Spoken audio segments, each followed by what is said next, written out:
Praise lord. Welcome to the channel ఐన్ in Jesus. దేవుని మహాకృపను బట్టి అందరూ క్షేమంగా ఉన్నారు ఆశిస్తూ ఉన్నాను.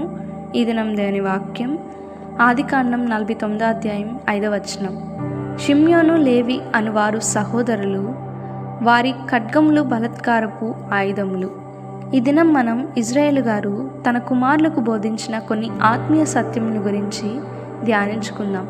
అవేవనగా షిమ్యోను లేవి అనువారు సహోదరులు. దేవుడు మన జీవితంలో తన ప్రణాళిక చొప్పున మన జీవితాన్ని రెండుగా విభాగించారు.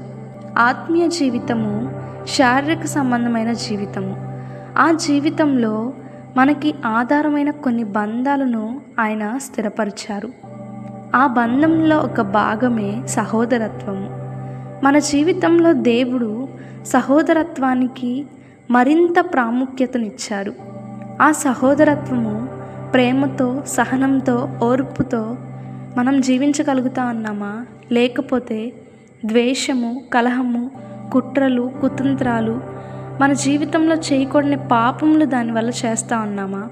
మనకి దేవుడు అనుగ్రహించిన ఆ సహోదరత్వాన్ని మనం పాడు చేసుకుంటా ఉన్నామా?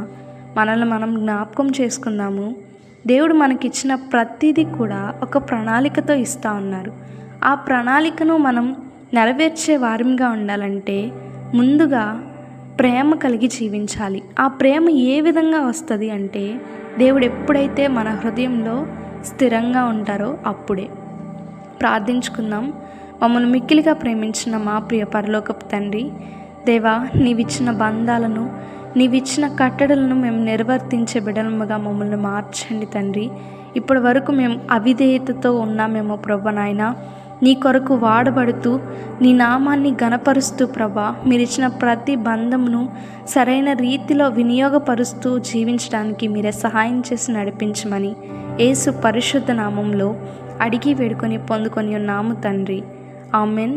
Praise lord.